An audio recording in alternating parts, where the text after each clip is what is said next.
The Interior Department has been dogged by reports of harassment and intimidation in the last decade. WongGetty Images Washington. Thousands of the Interior Department's employees reported that they had experienced harassment or intimidation at work. A department-wide survey conducted earlier this year and released Thursday found, of the nearly 30,000 employees who reported on their experiences, about 35% said they felt some form of harassment and intimidation, often related to their age or gender.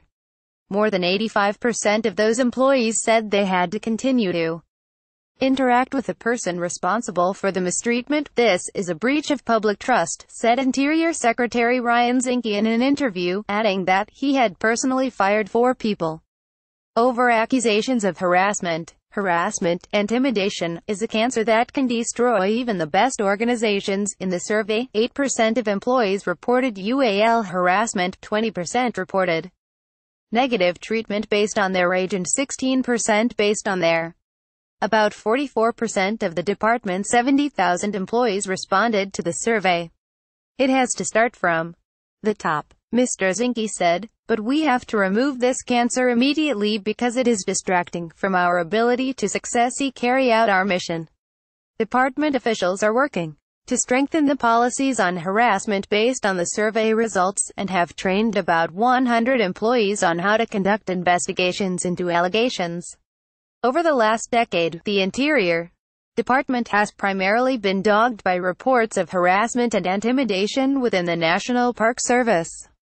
More than a quarter of the nearly 10,000 park employees who responded had experienced or witnessed some form of harassment, officials said in a portion of the survey released earlier this year. The survey also demonstrated the lack of consequences when allegations of harassment or intimidation were reported to Interior Department managers. While 76% of the respondents said they took action if they witnessed an abuse of power, roughly 40% said either the person they told took no action or they felt encouraged to drop the issue. After the survey results, David Bernhardt, the agency's deputy secretary, said he would require department heads to develop ways to address the issues reported in each bureau before the end of January. The agency, which includes the Park Service, Fish and Wildlife Service and the Bureau of Land Management, has also revised management evaluation forms to account for a failure to address allegations of harassment among employees. Intimidation, harassment, and discrimination are viruses within an operation and have no place at Interior, Mr. Bernhardt said in a statement. The culture across the department will change. Allegations of harassment have recently rocked industries across the country, including Congress, Hollywood, the news media and top-tier restaurants. But Interior officials noted that the survey, which they say is the first of its scope across the federal departments, was conducted during the first 3 months of the year, ahead of the onslaught of accusations and resignations. People know it's there, but it's either accepted or it's ignored, Mr. Zinke said. The right things were said, but no action was taken. Mr.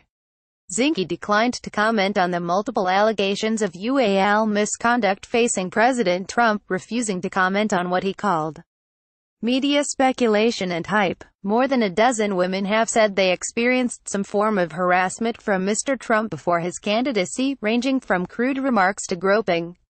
Under Sally Jewell, the Interior Secretary under President Barack Obama, investigators found a 15-year failure to address numerous reports of abuse and harassment in the Grand Canyon River District, including male workers trying to take intimate photos of female colleagues, groping and physical assault, and withholding food on river trips after UAL advances were rejected. The district was shut down afterward. The Superintendent of Yosemite National Park also announced his retirement, before Mr. Zinke's confirmation as secretary, after a congressional oversight committee found that at least 18 employees at the park had complained of a toxic work environment rife with bullying, discrimination and harassment. A version of this article appears in print on December 15, 2017, on page A14 of the New York edition with the headline Interior Department employees report harassment cases.